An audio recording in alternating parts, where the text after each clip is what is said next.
როდესაც ჩვენ C-ზე რაიმე დიდ პროექტს ვაკეთებთ, შესაბამისად გვიწევს ბევრი კოდის წერა. და არ არის სასურველი რომ ეს ჩვენი კოდები ყველაფერი ერთ ფაილში მოვაქციოთ და ისე ვაკომპილიროთ ის. სასურველია თუ კი დავუყოფთ ამ ჩვენ ერთ დიდ source files რამდენიმე ფაილად და შემდეგ გამოვიყენებთ მას. სწორედ ამას ვისწავლით ჩვენ ამ თემაში და ვნახავთ თუ როგორ შეიძლება დანაწევრება ამ source ფაილების და შემდეგ მათი გაერთიანება, ერთად აკომპილირება და მიღება იმ ჩვენი მზა გამშვები ფაილის. თუმცა სანამ ამ დეტალებს შევეხები, მე მინდა რამდენიმე სიტყვით მოვახსენოთ მონაცემთა ტიპებზე, რომლებიც გვხვდება ჩვენ C-ში.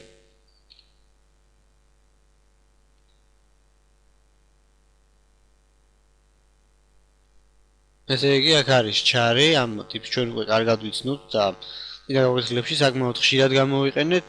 მთელი რიცხვების შესანახად გვაქვს short-ი, int-ი და long-ი და ასევე არამთელი რიცხვებისთვის გვაქვს float-ი და double-ი. არამთელი რიცხვებში გულისხმობ ისეთ რიცხვებს, როგორიც არის მაგალითად 27.5, 18.6 და ასე შემდეგ.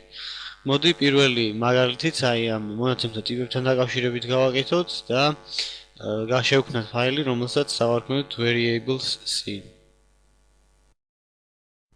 მოდი გავაკეთოთ რაიმე short ტიპის float-ი, დავარქვათ მას a და მივანიჭოთ 15. ახლა გავაკეთოთ int ტიპის float-ი b და მას მივანიჭოთ a და დავბეჭდოთ ახლა ეს. გავუშვათ და ვნახოთ.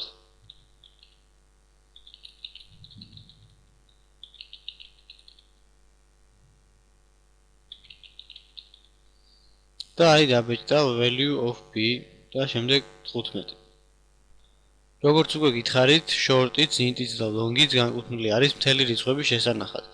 და შესაბამისად short-ი არის შედარებით მცირე რიცხვები, მთელი რიცხვების შესანახად, int-ი კიდევ უფრო დიდი რიცხვების შესანახად და long-ი int-ზე უფრო მეტი დიდი მთელი რიცხვების შესანახად არის განკუთვნილი.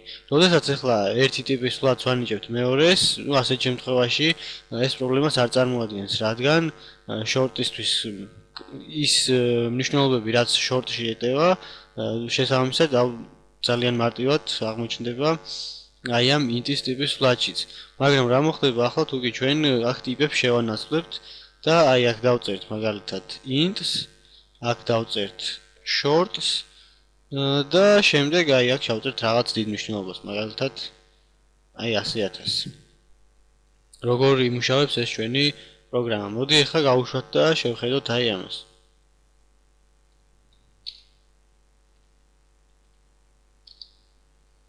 აი როგორც ხედავთ, დაგვიბეჭდა -31,072.